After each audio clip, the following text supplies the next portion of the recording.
बेघर होते ही नायरा ने खोली घर वालों की पोल। जिस करण के साथ दोस्ती निभाई उसी के खिलाफ हो गई और जिस अविनाश को विलन बताया जा रहा था उससे पलट गई। उससे कहा कि तो बहुत अच्छा है भाई। रियलिटी शो बिग बॉस 18 आए दिन भैया नए से नए ड्रामे देखने को मिलते थे घर के अंदर, लेकिन अब तो भाई मैं अक्सर कहता था घर के अंदर लोग पलटते हैं, यहां पर इसके वहां पर उसके, लेकिन घर से बाहर आने के बाद यानी कि जो कंटेस्टेंट बेघर हो गए हैं, पहले हेमा जी, फिर मुस्कान बाम ने मिडवीक इविक्शन होता है, फिर आखिर में नायरा बनर्जी को घर से बाहर का रास्ता दिखाया जाता है, तो वो घर से बाहर आते ही पलट जाती हैं।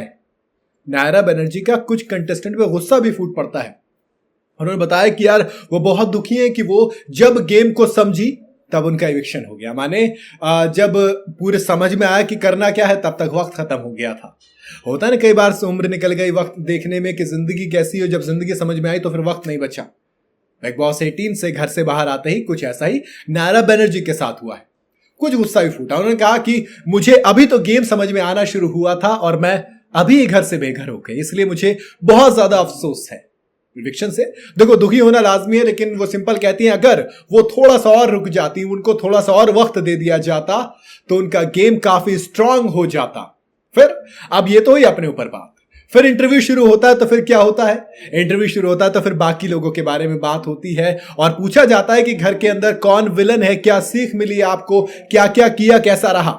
नायरा बनर्जी ने कहा कि अविनाश मिश्रा को तो लोग यूं ही विलन समझते हैं, वो तो अविनाश को बाहर से मतलब घर के बाहर से जानती हैं, वो दिल के बहुत साफ इंसान है।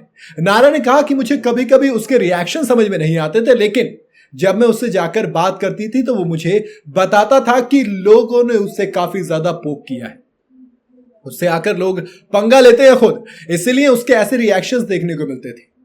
करणवीर उसे फालतू में ही उंगली करना कहते हैं ना, पोक करना, हाँ वो पोक करता रहता है। मुझे समझ नहीं आता कि अगर आप पापा पापा कहकर उसे गुस्सा दिलाते हैं तो डिसिप्लिन में भी रखो ना, तो फिर बनो पापा। मतलब ये थोड़ा सा अलग स्टेटमेंट था। मेरे ख्याल से अविनाश मिश्रा इससे और ज्यादा नाराज हो जाते हैं सुनते तो। बाकी अविनाश मिश्रा खूब तारीफ की उन्होंने। आगे भैया बातचीत करते उन्होंने कहा कि घर में कुछ लोग हैं जो चाबी लगाने का काम करते हैं, जबकि अविनाश मिश्रा ने बहुत पहले से ही लोगों के गेम को भाप लिया था। वो बहुत ज्यादा शार्प माइंड है, उन्हें पहले से ही समझ में आ गया था कि कौन किस तरीके का गेम खेल रहा है। चाहत पांडे का भी उन्हें नायरा बनर्जी ने कहा कि चाहत पांडे भी उनको समझ में नहीं आई कि भैया अगर उन्हें अविनाश से कोई दिक्कत है वो तुरंत क्यों नहीं रिएक्ट करती। माने वो देखा था ना जब वो पानी वाला इंसिडेंट हुआ था तो चाहत पांडे आके रोने सा मुंह हो गया, फिर तब करण ने उनको पोक किया या समझाया या फिर कहा कि भूलना मत छोड़ना मत। मेरे हिसाब से वैसे वो पोक करना ही था, तो उस चीज को लेकर उन्होंने पकड़ा और पकड़ने के बाद दोस्त कहानी खराब हो गई। कहानी खराब होने का मतलब भैया फिर लड़ाई वो बहुत लेवल तक बढ़ी जहां तक उनकी मतलब दोनों की मम्मियां तक आ गई। इसका मतलब ये कि खतरनाक मसला हो गया। बाकी आपके हिसाब से नायरा बनर्जी की बात में कितना दम है? क्या वाकई में घर के विलन एक्चुअल में अविनाश मिश्रा नहीं बल्कि करणवीर मेहरा है?